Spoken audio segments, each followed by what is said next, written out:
Carolina Insider is presented by Wells Fargo, official sponsor of Carolina Athletics.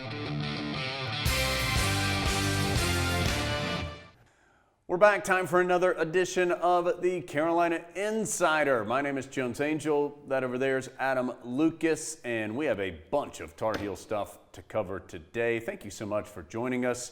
We're going to talk just released Tar Heel football schedule, Carolina basketball with another win, this one on the road, a big one at Pitt, a ton of Olympic sport success. We're going to go to the Olympic sport side of things for our guest. National champion Alexa Graham from Carolina's women's tennis program is going to join us, plus we have the social drive as well. Adam, let's start though with football. Carolina's 2021 schedule is out. What'd you think?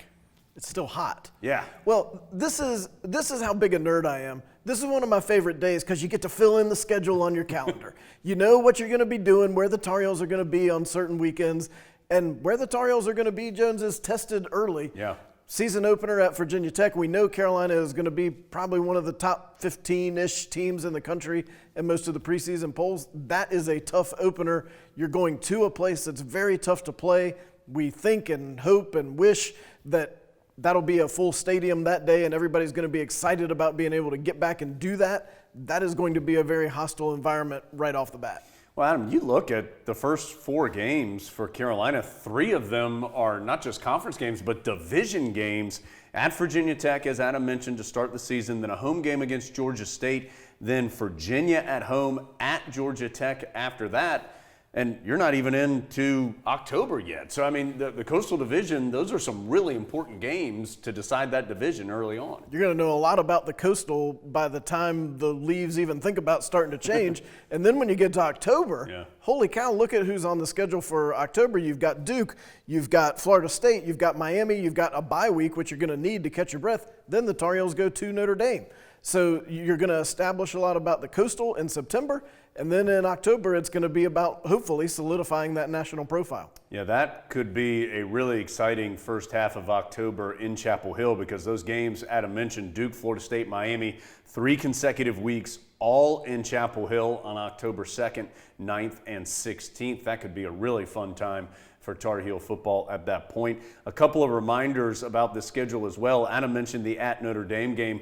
Carolina also hosts Wake Forest. Both of those games are non-conference games. That's a little bit different. We know Carolina had that home and home with Wake. That was a non-conference home and home. Played the Deacs last year as part of the changing COVID schedule. That counted in the conference.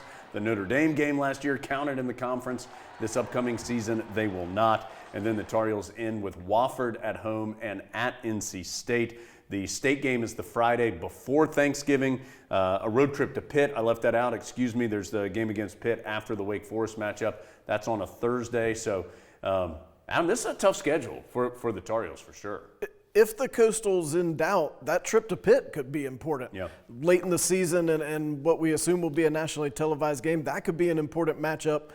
This is a tough schedule. The people are going to probably harp on the Wofford and the Georgia State games. Those are not the top tier opponents, but they're not supposed to be. That's not the role they're filling on this schedule.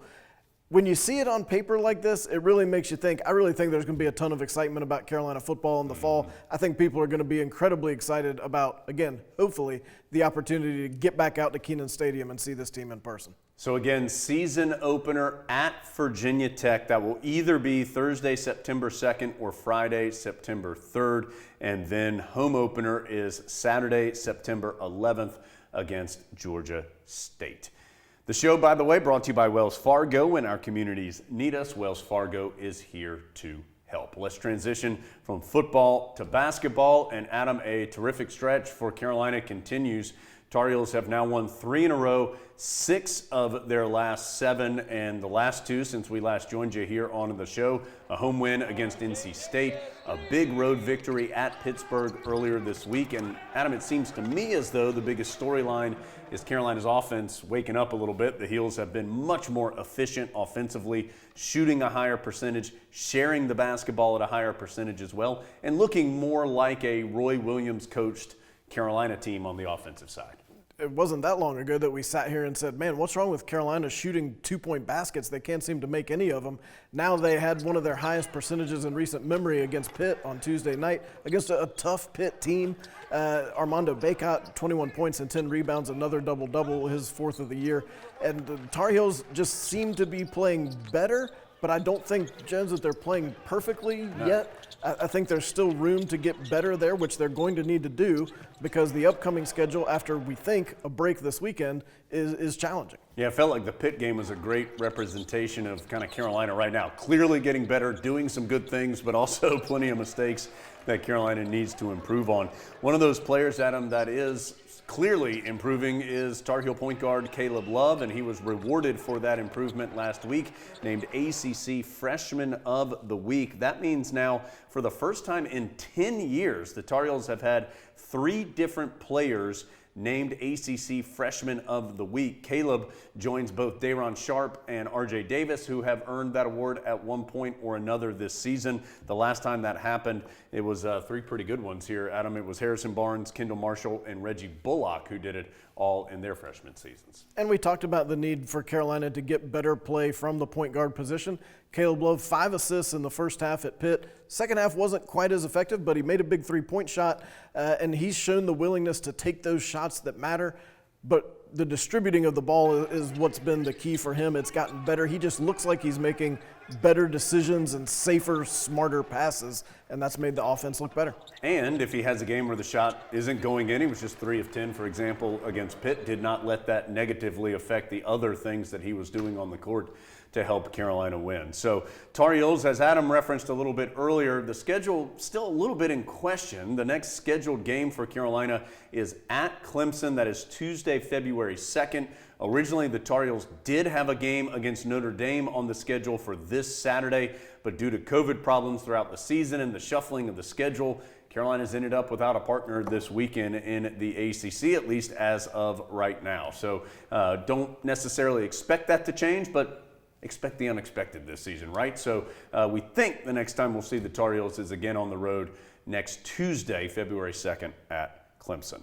Let's move from the guys to the women's basketball side of things, and a big win for Courtney Banghart and her team this past weekend, Adam, as they topped Notre Dame in Carmichael, 78-73, the final in that one. Stephanie Watts, a huge game, nearly a triple-double, 25 points, 12 rebounds, 9 assists for her, and then former pod guest Petra Holashinska had 24 points as well. The Tar Heels hit a season-high 10 three-pointers. Courtney Banghart had talked about the need to get better play from her veterans, and they definitely did in this game. Really good clues to this game. The Tar Heels changed defenses and surprised Notre Dame, got a key steal.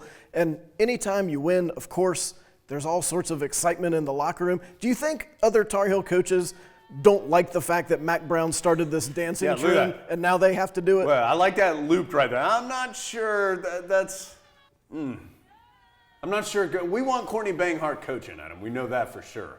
Well, when the pod wins, we dance. That's right. Tar Heels, boy, tough stretch coming up. They finally, it appears, are going to take on Louisville tonight. That's a game that has been scheduled multiple times and postponed multiple times. Cardinals are #1 in the nation. Carolina playing there this evening, and then a game against Virginia Tech, also on the road. That's the second of now 3 scheduled meetings with the Hokies this year. That game is coming up. I mean, made Adam snort, for goodness sake. Don't try to understand the women's basketball schedule. It makes no sense. That game is coming up on Sunday. All right, let's get to some other sports around Chapel Hill. Let Adam compose himself. Start off with wrestling. Tar Heels top 15 in the nation, picked up a big win against Duke. And Adam, what a big weekend coming up for the wrestling team. 2 matchups with top 10 teams. NC State, who's #3 in the country, on Friday, and then a match with #8 Virginia Tech Saturday. The Friday matchup with State, you see, is 6 p.m. on that graphic. The game against Virginia Tech is at 3 p.m. on Saturday. So big stretch here coming up for the wrestling program, which has had some matches rescheduled, trying to find its footing coming off that big win.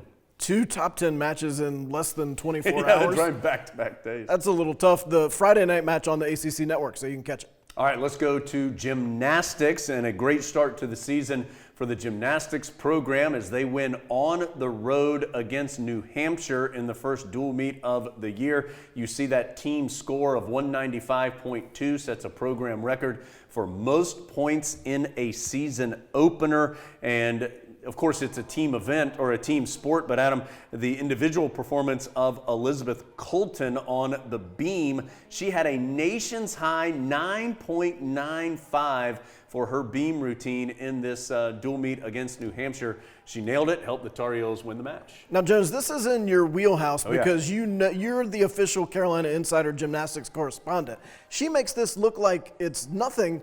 That thing is what, like 3 inches wide or something? Yeah, it's impressive. A great big-time dismount here, sticks it. And again, a 9.95. She was named the Beamer Eagles Specialist of the Week. And as we said, high score on the beam in the nation. Congratulations to Elizabeth. The beam makes me nervous. Whenever I see the beam, whether it's the Tar Heels, whether it's my daughter, whoever it is, my heart rate goes up when they're on the beam. I don't like watching anyone on the beam. Makes me nervous. Yeah, just too high a margin of error. All right, let's go from gymnastics to soccer. Both men's and women's soccer getting great news here over the last couple of days because in the professional drafts for those two sports, the Tar Heels extraordinarily well represented. 3 men go in the MLS Super Draft, 3 women drafted in the NWSL draft as well. That includes Emily Fox going number 1 overall, Brianna Pinto going number 3 overall in that draft as well. And Adam, no big surprise there. Tar Heels excellent in both men's and women's soccer, and some of those individuals getting awarded for that. That's an incredibly high rate of professional success from one program, one men's program and one women's program. I know it's confusing. It's confusing to us too about now, are these Tar Heels still going to play for the Tar Heels in the spring? They have that option. They could come back and compete for the Tar Heels. They could turn professionally. Still some decisions to be made. We don't know all the final answers just yet. By the way, we mentioned Emily Fox going number 1 in that draft. It was a big stretch for her because she also was called up to the U.S. women's national team and came on as a sub in the big victory over Colombia. That was on January 22nd, her 3rd appearance with the U.S. women's national team. You see Emily there checking in onto the field. So congratulations to her and to all the Tar Heels drafted, both on the men's and women's side of things. Speaking of men's and women's, let's go to men's and women's tennis as we lead up to our interview with Alexa Graham. And no surprise here, Adam, these are terrific programs for the Tar Heels. The men's tennis team, we'll check out the rankings here in just a second, but they're number 2 in the nation, the women number 1, and they both advanced through the beginning rounds of the ITA Indoor National Championships. The Tar Heels beat Northwestern and South Carolina on the men's side of things. On the women's side of things, it was Notre Dame and then Ole Miss who the Heels were able to vanquish to move on to the ITA Indoor Championships coming up. The men will be in Champaign, Illinois. The women will be in Stillwater, Oklahoma. It is now a 16-team bracket for those 2 events, and there are those rankings we were talking about. Tar Heels number 2 on the men's side and number 1 on the women's side. And both those programs have a legitimate chance to win those tournaments. Don't be perplexed because, as we'll talk about with Alexa, Carolina is actually going to Georgia this weekend. In women's tennis, Georgia's a top 10 program as well. That's not part of the ITA National Indoors. That's just a regular non-conference match. ITAs will resume the weekend after that. So Alexa Graham is our guest this week. Alexa, one of 3 Tar Heel seniors who elected to return for a 5th year after their year was stopped short. We'll talk about that with her due to COVID last season. And this is a team that is certainly positioned to make a deep run on the national level. It's an excellent team for Carolina's women's tennis. That includes Alexa, who was the individual national champion back in the fall. So let's get to our conversation with Alexa Graham. We'll come back from that and go through our social drive here on the Carolina Insider. So here's how the selection procedure goes each Thursday for the Carolina Insider. Ooh. Which national championship contender do we want to talk to this week? Because there's like 100 of them out there on campus, so it's like shooting fish in a barrel. This week it's Alexa Graham from women's tennis. As usual, the team, are national title contenders. Alexa is a national title contender. Alexa, thank you for taking some time out of your busy schedule to join us. Thank you so much. How is I guess we're still sort of in the preseason, but you've already played in the ITA indoors, so it's kind of a weird time. You've advanced team-wise in ITA. How did those go this past weekend? I think we had two really solid matches. Those were our second and third match. And the team, it was just a good start for us. We all played solid, and we kind of cruised through them. Alexa, why are y'all so good? Carolina women's tennis has been number one, it feels like, for years in a row here. And I know, and we can talk about it in a little bit, about the way that last season ended so abruptly. But what has allowed this program to be right there at the top of the nation year in and year out here over the last several years? Honestly, I think all the credit goes to Coach and his coaching staff. As a junior, everybody wants to play at Carolina and everybody wants to play for Brian Calbus. So he's just created such a great culture in his program that every junior playing wants to come play for him. What is the reputation of Carolina women's tennis on the junior circuit? Well, they're one of the best teams. I mean, there's a lot of good teams out there, but Carolina is consistently the best. And when you get a recruiting email or text from Brian, it's just so special. But there's also, there's a lot of good teams. So what is it about Carolina that's even a little more special? There's something other than just what's going on the court, it feels like.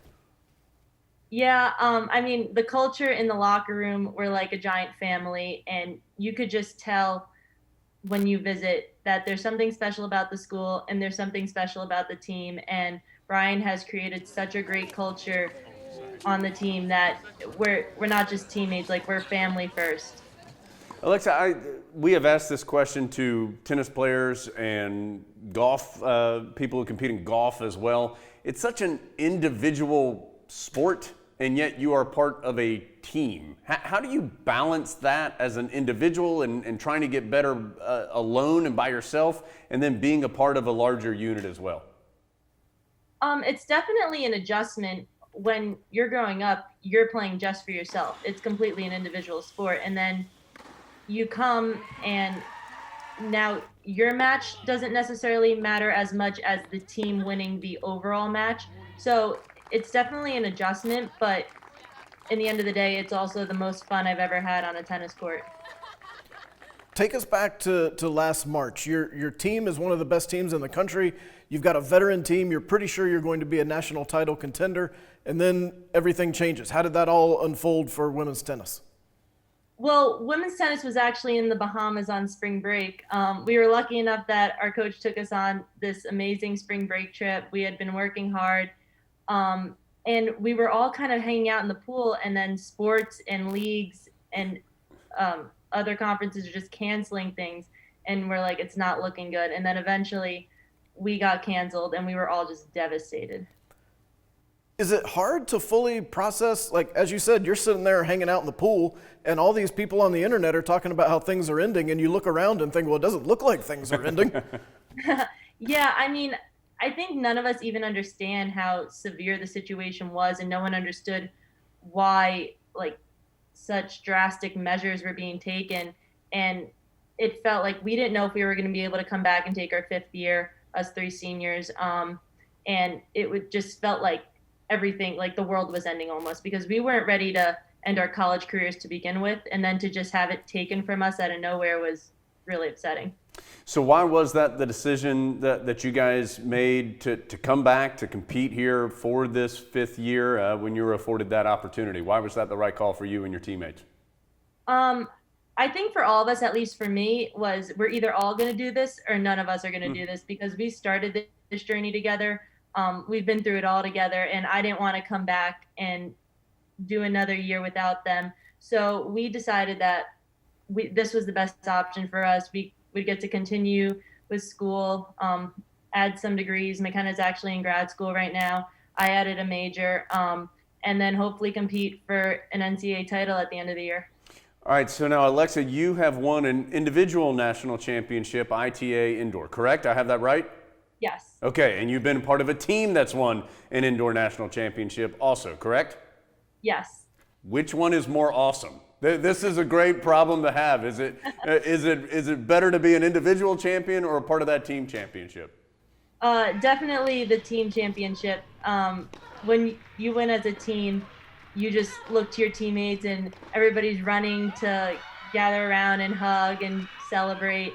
But when you win one on your own, it's just kind of like, it's exciting. Don't get me wrong. But it's not the same energy. It's not the same level of happiness. That's right, Adam. When we achieve something as a show, it's a lot better than when I do it by myself. If either of those ever happens, that will definitely be exciting.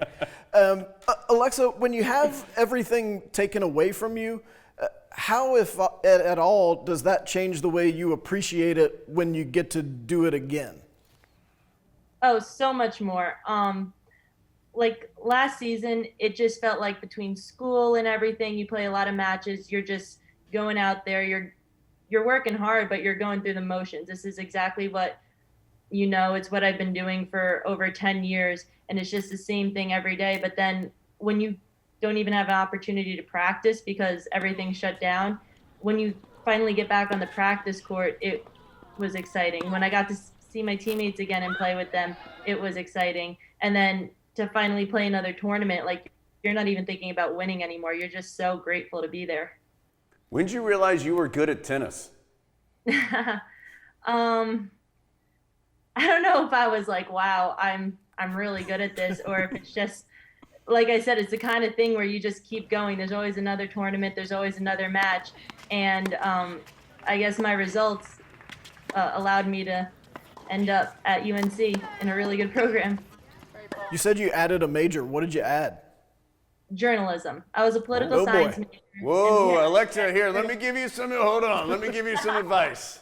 Just do the opposite of what Adam and I do, and you're going to be successful. I'll give you some advice. Play tennis for at least 20 more years so you don't come get our job. Then you can do whatever you want.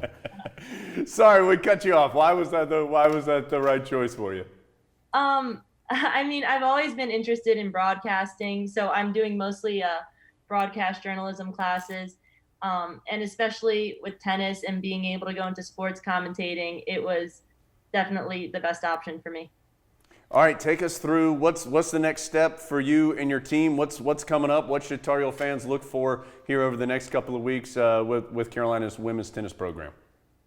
Yeah, well, this Saturday we're actually headed to Athens to play UGA in their home, which will definitely be a tough match. They're a top program. They're one of the best in the SEC, so we're excited for that. And then we'll come home and then next week leave for the Indoor National Championship. So that's what we're really looking forward to. Just yet another person at the top of his or her field here in Chapel Hill. It's Alexa Graham from Carolina's women's tennis team. Alexa, thank you so much for being with us. Congratulations on a wonderful career to this point, and best of luck as you guys move through this season. Thank you, guys.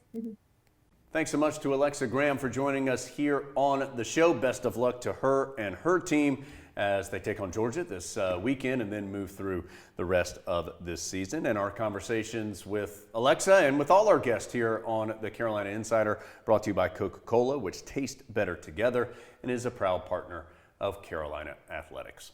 All right, let's go to our social drive. Let's take a cruise around social media and find all kinds of fun Tar Heel topics. And Adam, we start with Carolina football, and not on the field, but in the classroom. Tar Heels getting recognized here recently. 6 Tar Heels named to the All-ACC academic team, and a lot of familiar faces there in that 6 that were honored. I think people really underrate how difficult it is to both play at such a high level and achieve academically at a high level. Jones, it's hard to just achieve at that level academically without playing football, Yes. as some people know. Yeah. And we also had 2 former podcasts on there. Clearly, we inspired Sam Howell and Ben Kiernan. So, guys, you're welcome for all those study tips. Congratulations to those guys, and congratulations also, Adam, to 3 walk-ons who were awarded a scholarship this past week. Carolina football put out a cool video for that. I want to show you just a little bit of that. But Jonathan Kim, British Brooks, Kieran Johnson all awarded a scholarship. Let's take a look at, let's see Jonathan Kim getting his announced here in front of the team. Apologize, I don't mean to interrupt. No, you are. Sorry.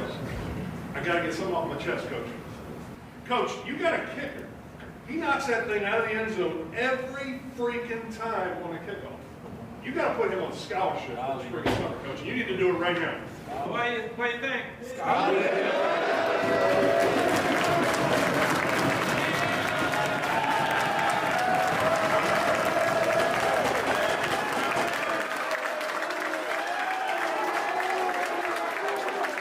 Tar Heels excited for their teammate. They are well deserved. Jonathan Kim, nearly 90% of his kickoffs this year were touchbacks, which is exactly what the Tar Heels asked him to do in that role. And congratulations to all three of those guys. Again, Jonathan Kim, British Brooks, who of course started the Orange Bowl at the tailback position for the Tar Heels. He's the special teams captain for Carolina the past 2 seasons. And also Kieron Johnson, who has stepped up big. He played some key snaps on the offensive line, particularly in that Wake Forest game this past season for the Heels. Great to see those guys getting awarded for their hard work. I thought it was unfortunate that we cut that video right before Coach Brown said, "And I want to thank Jones Angell," because I hadn't realized how good Jonathan Kim had been until Jones was really beating that drum on the Carolina Insider audio podcast that I listen to every week. And so Jones was on the Jonathan Kim train early.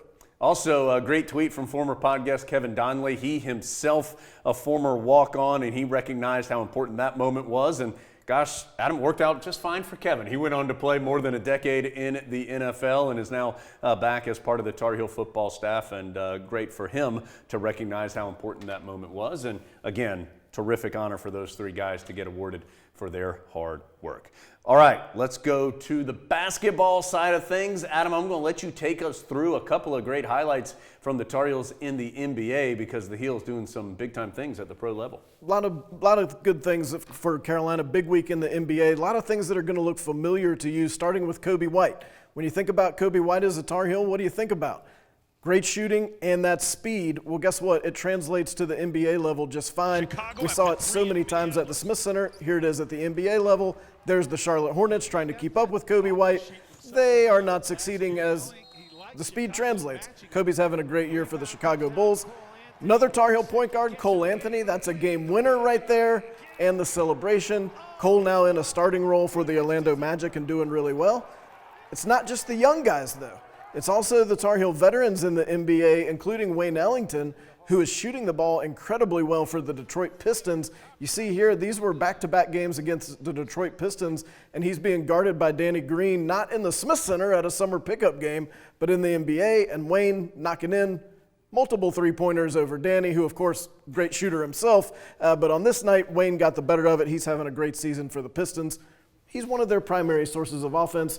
Also, those uniforms are a little questionable that he was wearing. Not a big fan of those. Yeah, Danny on the 76ers now, as those 2 teams played in back-to-back night. 2 former podcast, well, actually 3 if you count Danny Green. Danny Green, Wayne Ellington, Kobe White, all veterans of the pod. Congratulations to all those guys doing great things at the pro level. All right, Adam, this one may be a little off the beaten path here as we get late in the social drive.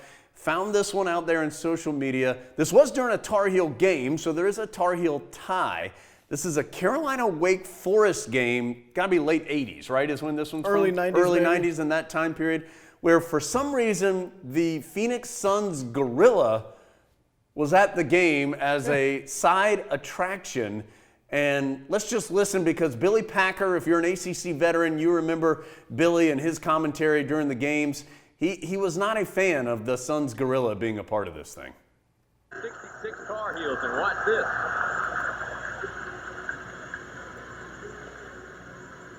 He might be the player of the game, Billy. Well, I'm going to tell you something. It may be neat from a standpoint of an exhibition, and I'm sure that they had to pay the guy to come here unless he's a wild student. But I don't really see any reason for that in a game where he could tear down the basket, hurt somebody, and delay the game. Adam, there is no need for fun during a basketball game. Don't you understand this? Why are people trying to have fun when Billy Packer's Deeks are trying to take down the Tar Heels? Yeah. Get this gorilla, who is clearly a professional mascot, but according to Billy, could be a wild student. Might just be a wild student in a gorilla suit that says the gorilla. Get him off the court, because someone could get hurt, and he could pull the rim down, Yeah. Jones. Underrated part of that, Adam, is the fact how far we've come in trampoline dunks as a sideshow during basketball games. That was pretty basic, Suns gorilla. We can do much better than that now. I thought that video was a great encapsulation of the Billy Packer experience. If you didn't live through it, it knew a ton about basketball, but absolutely seemed to loathe almost everything about it. And that was it right there. So when you're sitting there and you're thinking about announcers you do or don't like, that was a little bit of the Billy Packer experience. All right, we're going to finish with President's Cup golf, of course. Right after the gorilla. Yeah, because there's been a Tar Heel named the captain of the upcoming President's Cup team. That is Tar Heel Davis Love. He put out a short video reading a letter from the previous captain of the President's Cup. That was Tiger Woods, who Tiger sent this letter to Davis announcing that he would be the next captain. We took just a little bit of this. Let's take a look and listen. The event heading to Charlotte in 2022, there's no better fit for the captain's role. The opportunity to captain a President's Cup team in your home state will be something special, and I'm sure the Tar Heel faithful will turn out in droves to keep that place rocking all 4 days. It will be one hell of a week at Quail in 2022. The U.S. team is in great hands. Congratulations, Davis. Keep the streak alive. Tiger Woods. And also worth mentioning, a big part of that is that the President's Cup is going to be in North Carolina, in Quail Hollow Club in Charlotte. So a great honor for Davis Love, who of course has decorated a major champion and parts of tons of Ryder Cup and President's Cup team. He's been the captain of a couple of Ryder Cup teams in the past as well, including a winning captain of a Ryder Cup team. And so looking forward to that. Hopefully we can have a great number of fans over there at Quail Hollow Club, a beautiful course over there in Charlotte for the upcoming President's Cup, and a terrific honor for Davis Love III. 2 straight Carolina Insider appearances for Tiger Woods. That means he's ahead of Davis Love 2-1. Davis Love, come be on the Carolina Insider. You need to do it to tie up Tiger. Anytime. We'd love to see you, Davis. And we always love to have you as well. Appreciate you being with us this week. We'll be back with you next week. A ton of Tar Heel stuff going on, so we'll have a bunch to tell you when we join you again here on the Carolina Insider. See you later, Big Grit.